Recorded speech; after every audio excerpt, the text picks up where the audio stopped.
In the autumn of 1889, along the easternmost spur of the Meridian and Northern Railway in the high grasslands of eastern Montana Territory, a woman named Cora Fenn stood in a field of rust. 11 cattle cars stretched the length of the siding, their sliding doors blown open, their floors black with old manure and the memory of livestock. Bunchgrass had pushed through the floor planks of the nearest ones. The second car from the far end had lost its roof entirely, and barn swallows nested in the rusted iron ribs where the ceiling had been. They were not worth salvage.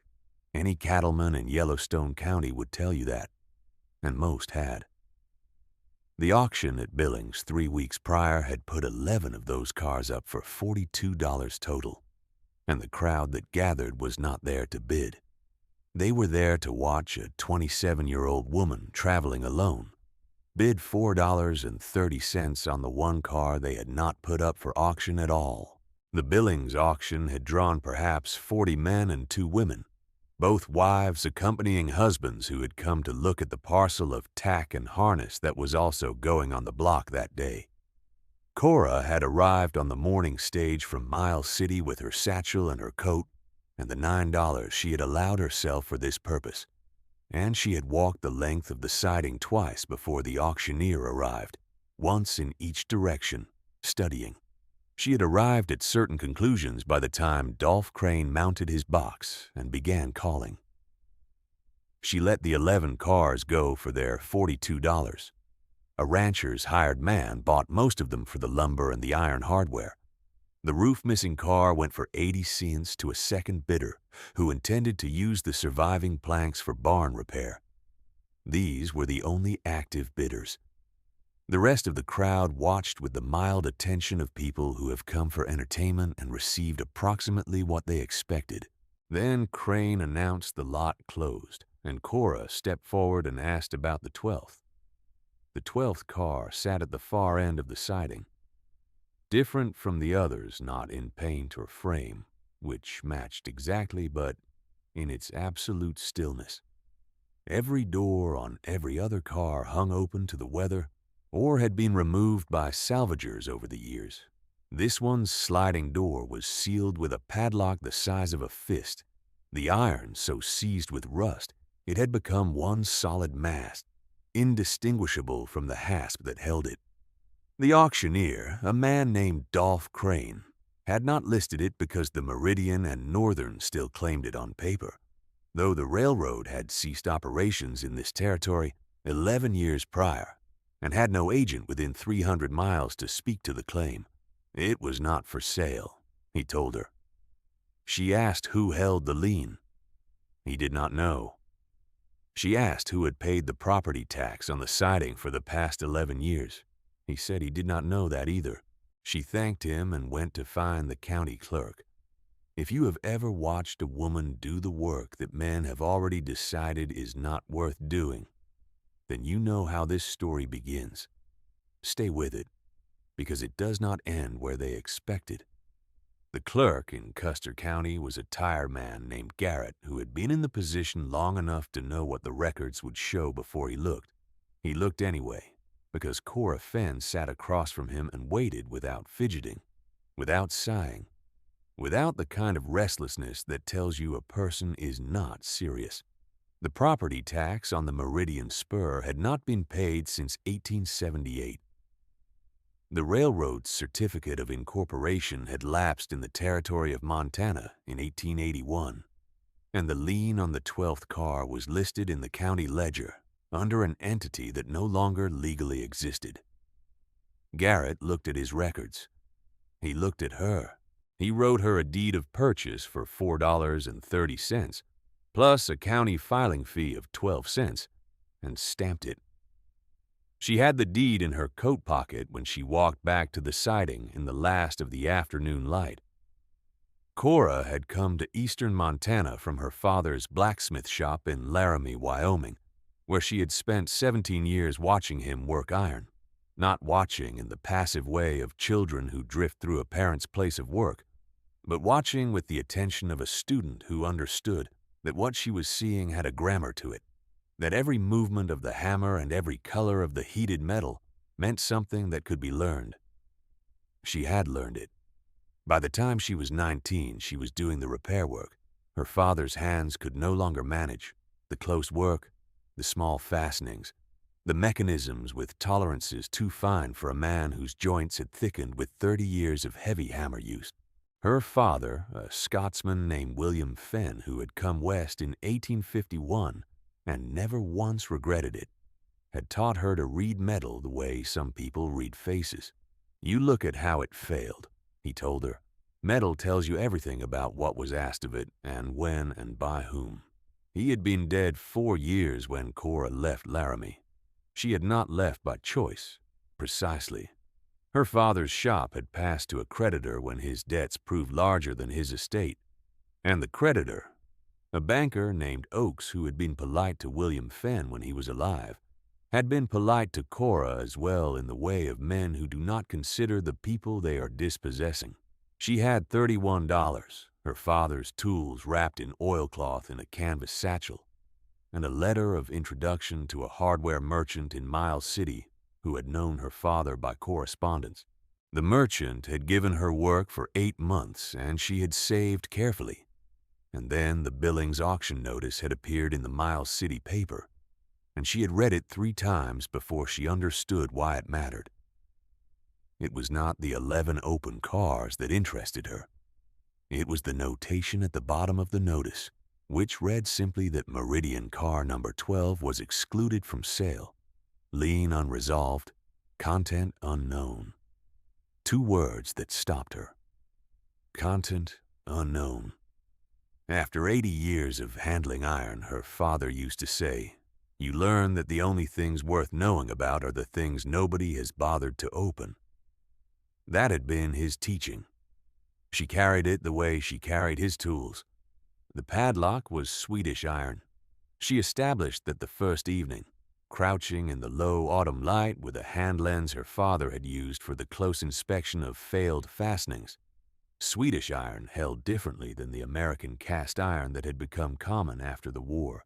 It was denser, with a finer grain, and it corroded in a particular layered way, building up successive skins of rust that looked like scale on a fish, 1 layer per winter of exposure, roughly. She counted 11 clear strata on the exterior of the shackle. That matched. 11 winters since the railroad had abandoned the siding. The lock itself beneath the rust might still be whole. She went back to Miles City that evening and bought a bottle of whale oil and a set of needle files she did not already own. She also bought a good candle lantern, a quart of lamp oil, and a small journal she intended to use for her records of the lock's progress. Then she came back and slept in her bedroll under the car, which was the cheapest lodging available and also the most informative, because she spent an hour before sleep looking at the undercarriage with the lantern, learning the car the way her father had taught her to learn a piece of metal before touching it with a tool. His instruction on this point had been simple and absolute. You do not begin to work a thing until you have read it. Every piece of metal has a history, and the history is in the metal, if you know how to look. A casting shows you its mold. A forging shows you the direction of its grain. A weld shows you whether the hand that made it was steady and unhurried, or rushed by cold, or by a contract price. You can read the whole of a thing's making and use and misuse if you look long enough before you touch it. She looked for an hour. The underframe was standard railroad construction of the early 1870s. American manufacture, which placed the car's origin in the decade before. The Meridian and Northern had ceased operating. The axle journals showed the normal wear of regular service. The springs were in better condition than she would have expected from a car that had been sitting 11 years, which told her the car had not been sitting all 11 years, or had not been sitting on this particular siding for all of that time. Something to note. The bolster placement told the more interesting story. She lay on her back in the gravel with the lantern held above her chest, and measured the bolster spacing against a marked length of wire she carried for this purpose. Then she lay there in the dark after she set the lantern down and thought about what she had measured and what it meant about the weight distribution of whatever had once ridden in the car, and what kind of cargo settled itself evenly and stayed that way for the full length of a rail journey. The other 11 cars were, in fact, cattle cars. She could confirm this from their undercarriages, which showed the standard Pacific car and foundry underframe with its characteristic wide bolster placement for weight distribution across livestock, the floor joists scarred in the diagonal pattern made by hooves in motion. But the 12th car's underframe was different. The bolster placement was closer together, more centered. The floor joists ran without the hoof gouge pattern. Whatever had ridden in the 12th car had not moved around. Whatever had ridden in the 12th car had stayed where it was put. She did not sleep much that night. In the morning, she began on the padlock's rust with the finest of the needle files and the whale oil, and the patience that was the other thing her father had left her. The method was not to attack. The method was to open a conversation with the metal, her father had said once, which was not a mystical statement but a practical one, meaning that you applied the tool in the direction the metal's own grain wanted to yield, not in the direction you wanted to push. You read the layering of the rust, and you followed it, oil and file, a millimeter at a time, working around the shackle's circumference before addressing the body of the lock. There is a particular quality of attention that skilled work demands that is not available to people who do not love what they are doing. It is not concentration exactly, because concentration implies effort and strain. It is more like the opposite of effort, a complete settling into the task so that time does not pass in its normal way. Cora had known this quality of attention her whole life. She had first understood it at age 11, watching her father at the forge, and later understood that not everyone had access to it, that it was the most useful thing a person could inherit. 2 hours into the first morning, the outermost skin of rust on the shackle began to release in thin, curved flakes, like the scale of a large fish peeled away to reveal the oxidized layer beneath. Good. The inner corrosion would be lighter, the grain of the metal more accessible. She recorded this in the journal. The second day, she worked the body of the lock itself, the brass case that housed the mechanism, which had a different corrosion pattern than the shackle. The brass had not rusted but had developed a thick green oxide, cuprite, and malachite in layers that were, if anything, harder than rust to remove without damaging what lay beneath. She used the narrowest of the needle files and worked in the direction that the oxide's own texture suggested, which wasn't always the direction of the file marks already there. Someone, at some point in the life of this lock, had serviced it improperly, had filed across the grain rather than with it, and the resulting pattern in the brass was a record of that impatience. She noted this in her journal as well. Someone had been impatient once. She would not be.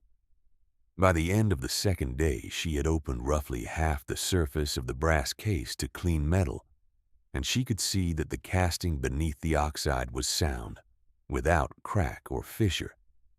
The lock had been expensive. It had been chosen by someone who intended the car to remain sealed for a long time and wanted the seal to hold. She worked until the light failed that first day and stopped only because she could not see. She lit the lantern then and wrote her notes by its light, and turned in the north there was a faint glow from Orlo's line shack, which she had not known was there. The siding was not entirely deserted. A man named Orlo Gast lived in a converted line shack about a quarter-mile north, where he had settled after the railroad's collapse without the railroad's permission, and had never been asked to leave because no one had come to ask. He was 71 years old and had worked as a brakeman on the Meridian and Northern from 1871 until its last operating year. and he had watched Cora from a careful distance for the first 2 days, before appearing at the end of the third, with a tin cup of coffee and the manner of a man who has something to say and has decided to say it. He set the coffee on the gravel near her kit without speaking. She thanked him without looking up from the lock. He stood for a while. "That car was sealed when the line went under," he said. "I know because I was on the last run."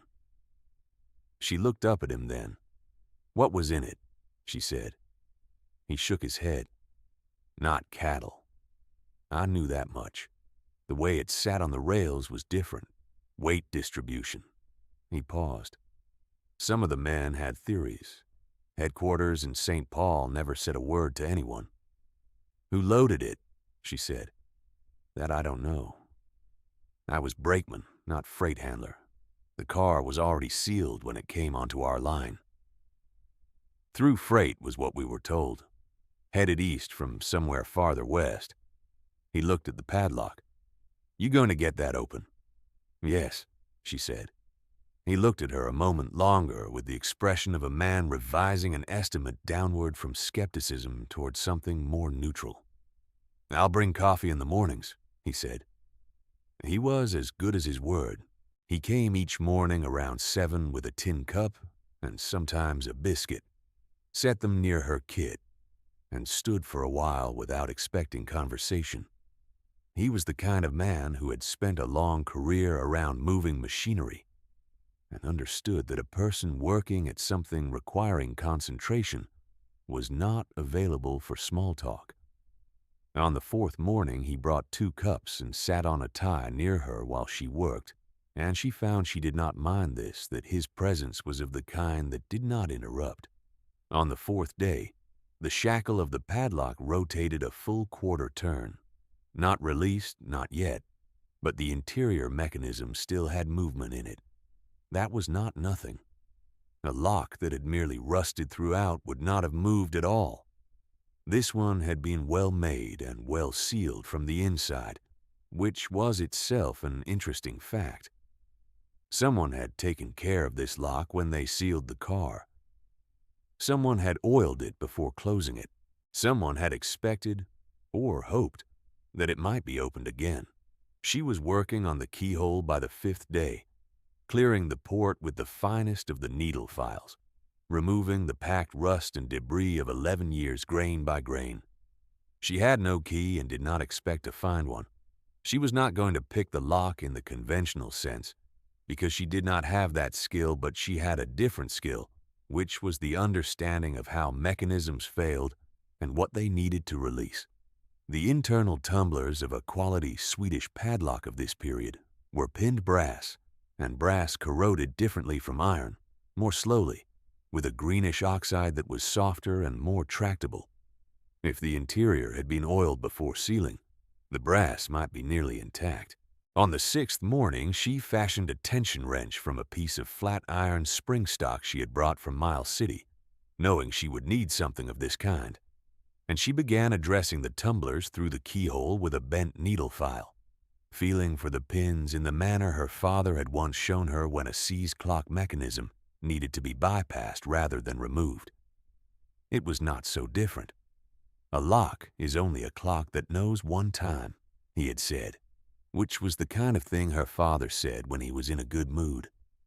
She felt the first tumbler seat at mid-morning of the 7th day.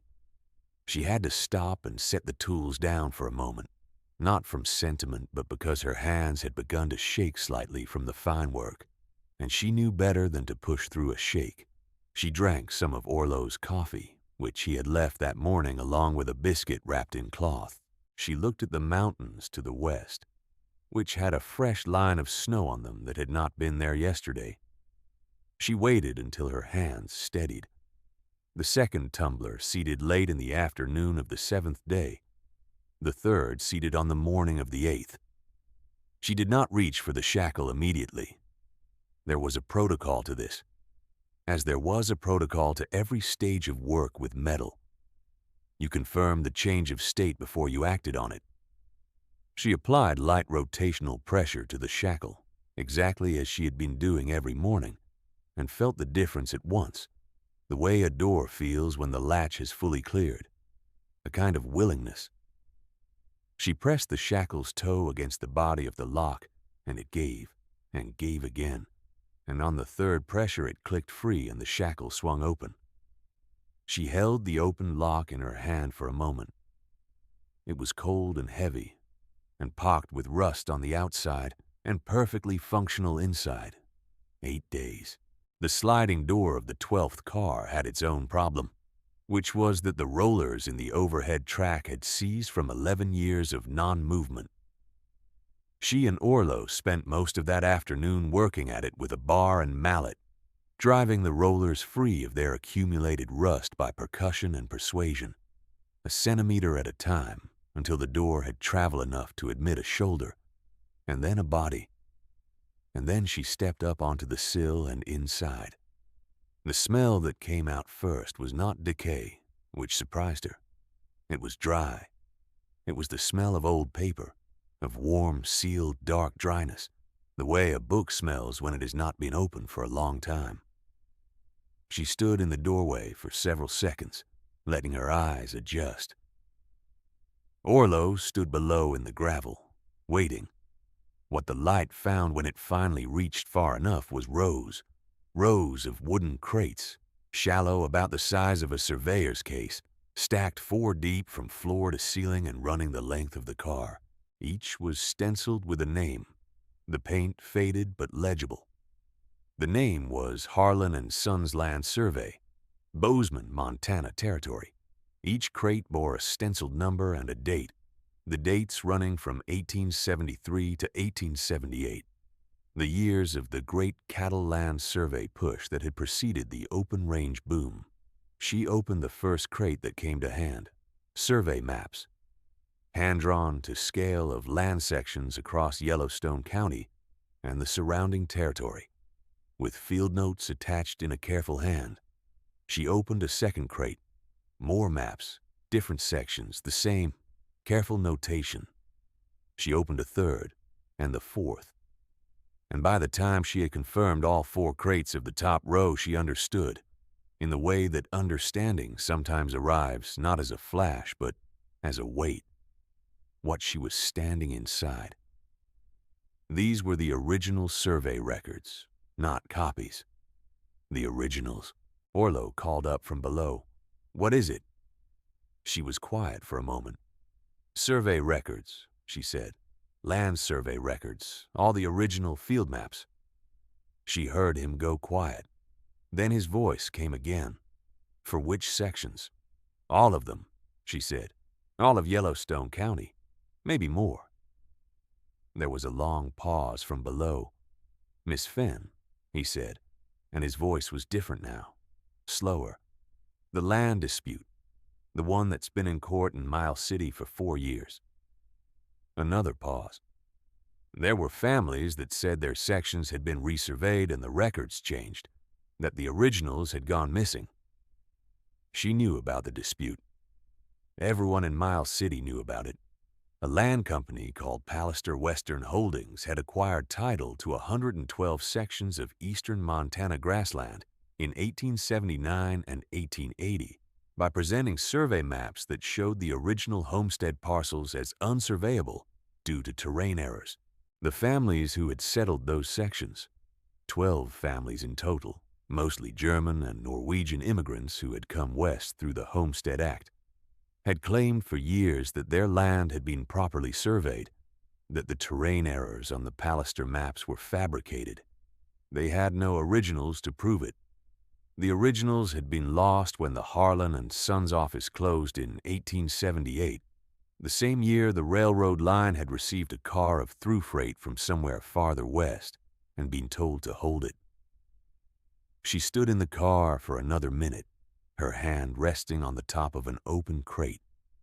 The maps were clean. The field notes were in a careful hand. The dates were right. The section numbers matched. She looked at what 11 years in a well-sealed railway car had preserved. There are things that institutional power cannot survive. Not public accusation, which it weathers. not the anger of the displaced which it absorbs, but the existence of the original document, the one it believed lost or destroyed, the one whose absence was the foundation of everything it had built.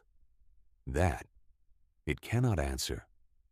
She climbed down from the car and stood next to Orlo in the gravel, both of them looking up at the open door and the darkness inside, and the pale edge of a crate visible in the near shadow.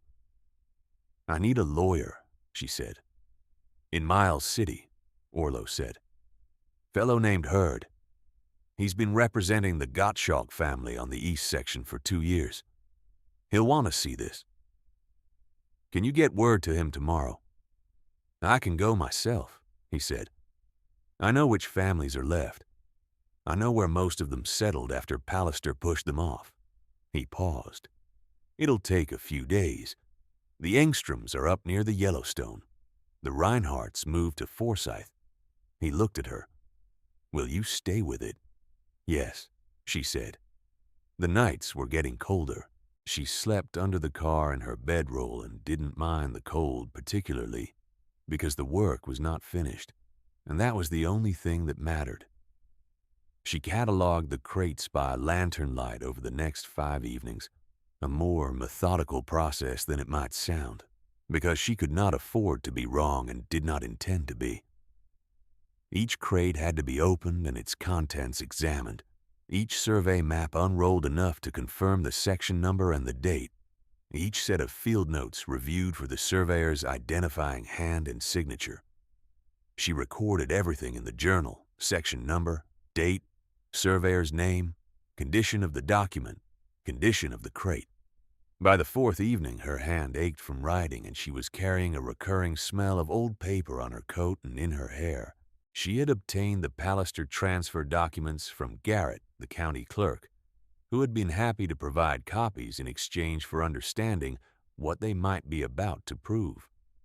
He had not been certain what they might prove, but he had a county lawyer's instinct for when documents were about to matter, and he provided the copies without charging the usual fee, noting only that he would appreciate being told how it went.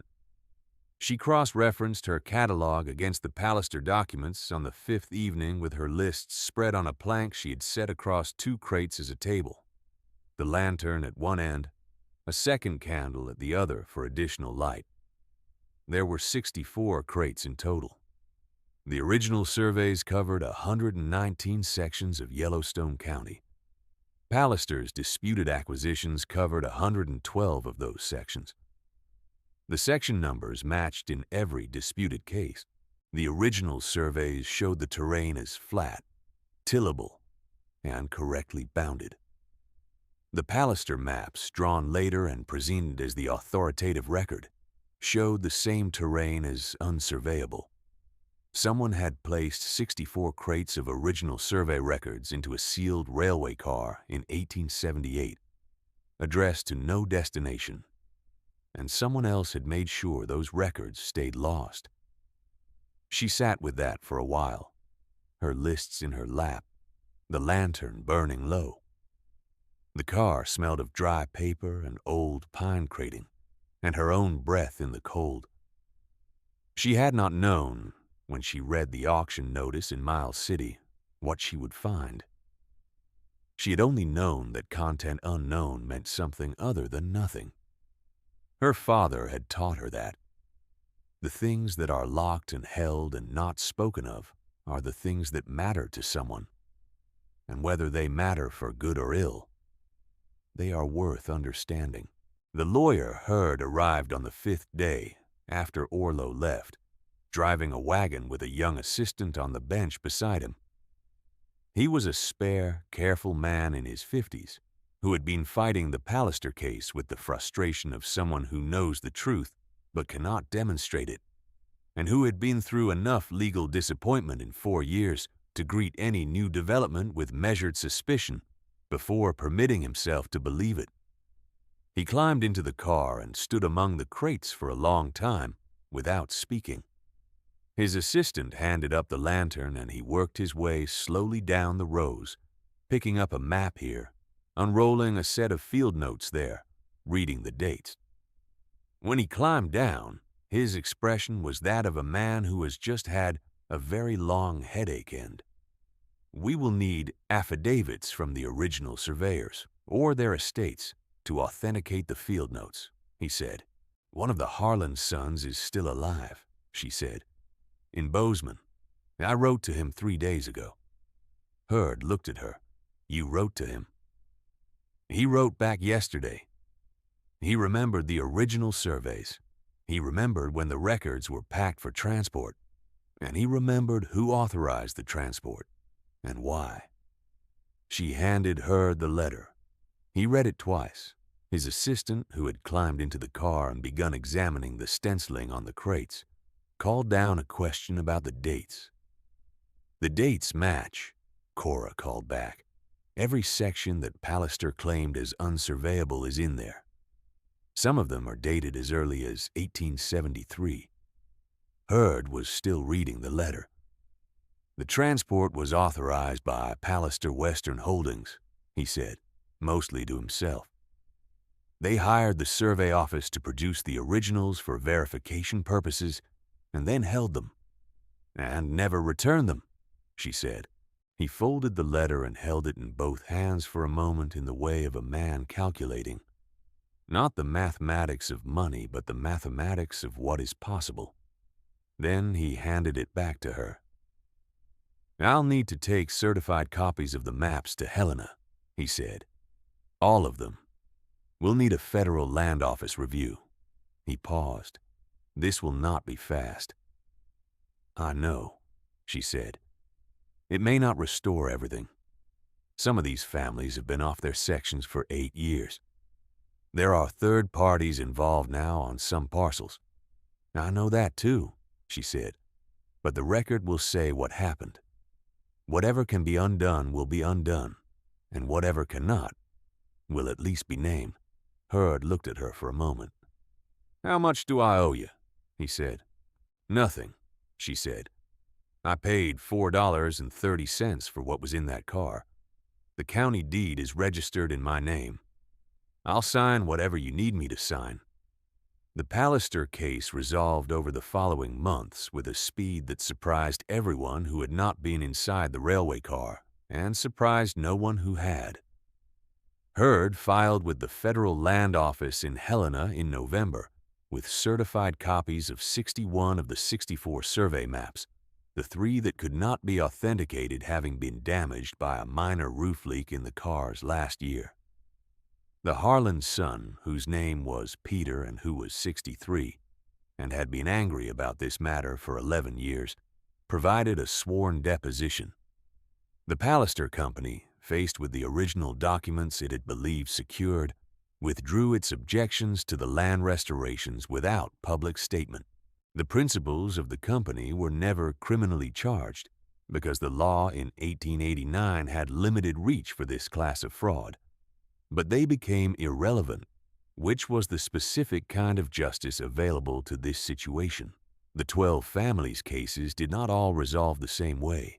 6 of the families, or their descendants, were able to return to their original sections. 3 had already sold their claims to other parties and received monetary settlements from the Territorial Land Office as partial restitution.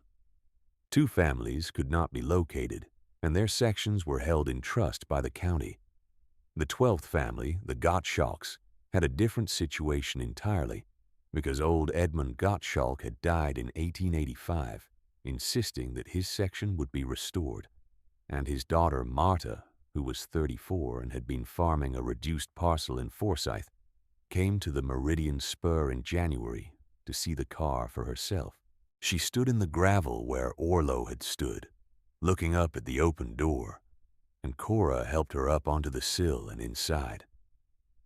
Marta held one of the original survey maps in her hands, her father's original section, the one with his name written in the field notes, because he had been present when the survey party had worked his land and had provided the surveyors with their noon meal.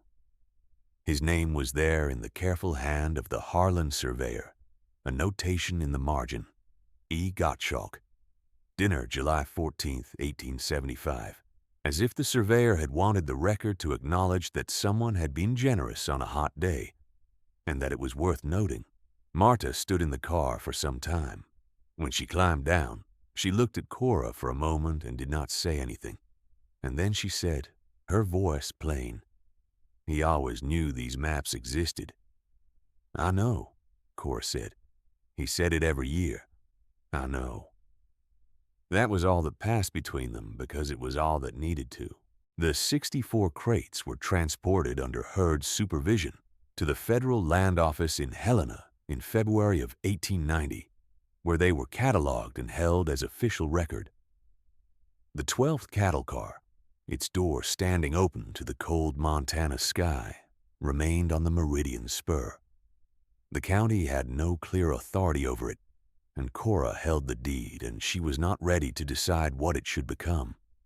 She and Orlo had an arrangement by then that neither of them had formally articulated, the way arrangements form between people who are both practical and self-contained, and who have arrived at mutual usefulness without needing to name it. He kept the coffee going, and she kept the tools sharp, and they ate supper together every few evenings in his line shack, which was warmer than the open siding. He told her about the years of the railroad, the small dramas of a line that had served its territory briefly and imperfectly, the men he had known, the cargoes. He had a memory for detail, a brakeman's memory, trained to track the physical state of equipment and the disposition of loads and the condition of track over a 100-mile run without a notebook. He remembered the 12th car on the last run the way he remembered most things, by the way it sat on the trucks and the way it moved through a curve, which was differently from the other cars, steadier, the weight in it low and centered. He had mentioned it to the freight agent at the time, and the freight agent had said to leave it alone. She told him about her father's shop in Laramie, and about iron, and about what it meant to read a thing's failure. She had not talked about her father to many people, partly because grief tends to calcify when you talk about it too much, harden into a performance of itself, and she preferred to keep hers soft and real. But Orlo was a man who had outlasted most of the things and people he had known, who had a natural gravity about loss, and she found she could talk to him plainly. In the spring, Orlo died in his sleep of a stopped heart, which was the death he had always said he preferred to any of the available alternatives, and Cora was the one who found him, and the one who arranged the burial in the Meridian Cemetery, which was a quarter-mile east of the siding on a mild slope with a view of the mountains he had looked at every morning for 11 years. He had no family she could locate. She carved his name on a board from the side of one of the salvaged cattle cars, his name, and the years, and she put it at the head of the grave, and that was what she could do. She stayed through the summer. She had not planned to, but she found she was not ready to leave the place.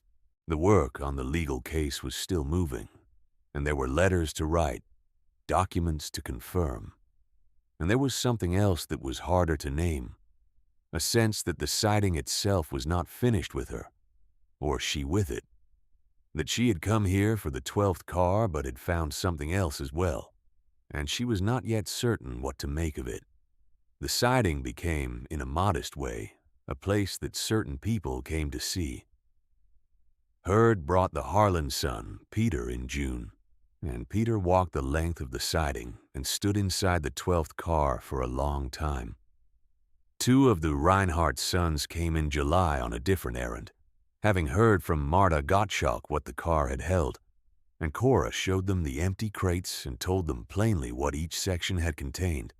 What she did with the car in the end was not dramatic, and was not what anyone who had paid attention to her from the outside might have predicted.